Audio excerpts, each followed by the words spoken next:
Ministry Special Envoy and former Deputy Mayor of Jerusalem, Hassan-Nahoum, is with us now. Hello to you. Thank you for taking the time to join us. How do you respond to that suggestion by a family member that the government is just not doing enough? Look, Kay, good morning. You can understand why the family members are sick and desperate to get their loved ones home. Only yesterday and the day before, we buried 6 young, innocent people who were taken from a music festival and who spent 11 months underground, only to be shot the back of the head when the Hamas terrorist captives understood that perhaps the Israeli military were close by. So I'm not going to judge the families of those hostages, because if it was my child in there, I would be just as desperate and angry.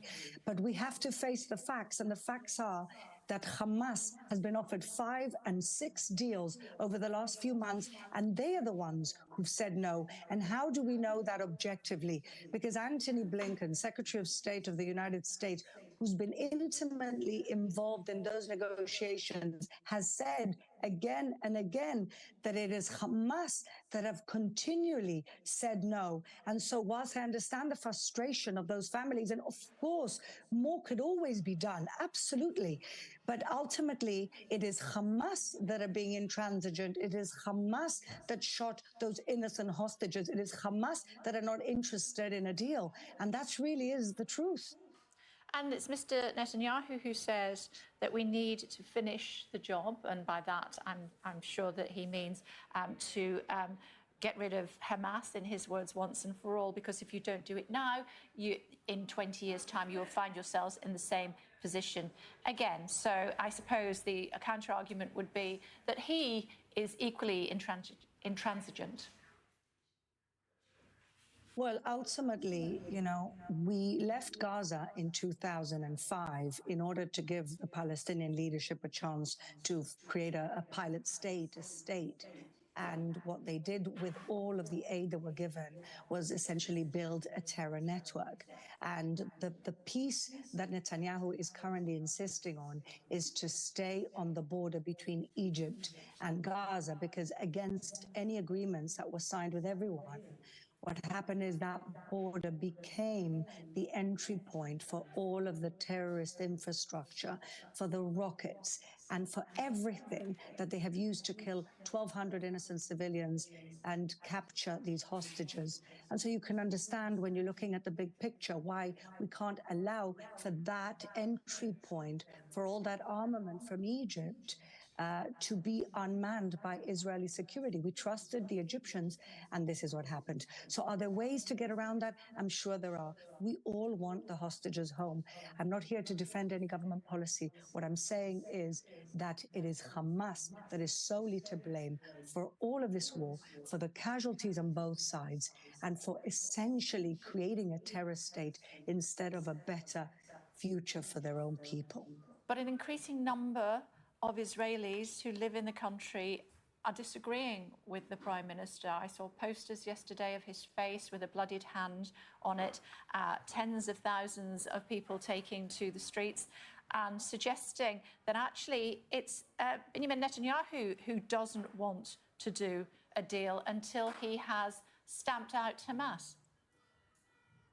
Well, there were 2 aims for this war right from the beginning. One is to destroy the infrastructure and get rid of Hamas as the leaders of the Gaza Strip, and the second was to bring the hostages home. That's been, these 2 aims have been the aims of the war since the beginning, and I think there is consensus in Israel that Hamas cannot continue to rule the Gaza Strip. I would even say there's global consensus for this. And again, I'm not here sitting in judgment, because I understand these family members. We are a robust democracy in Israel.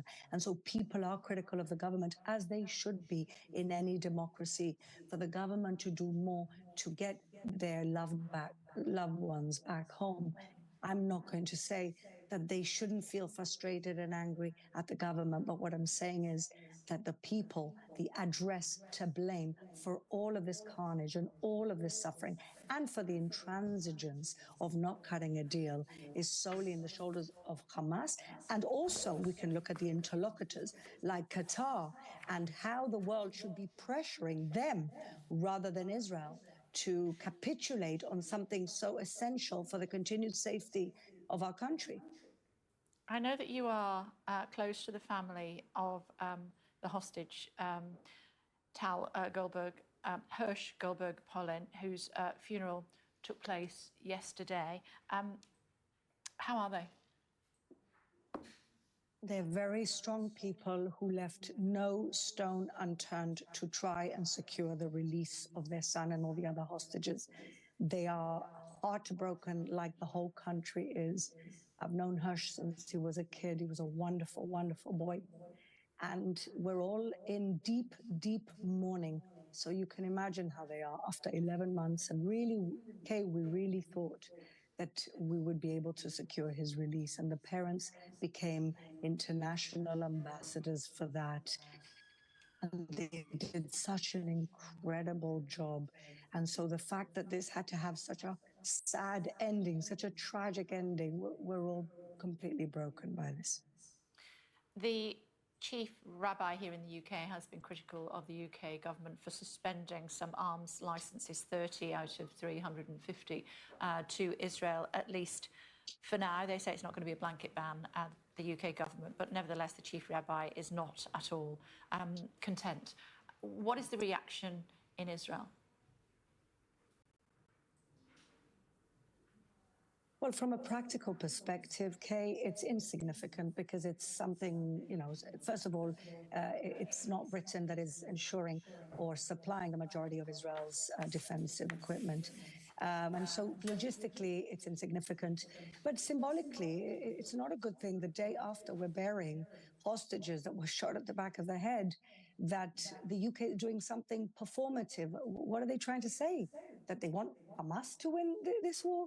War is difficult. War is ugly. This is a war we didn't want. We didn't start.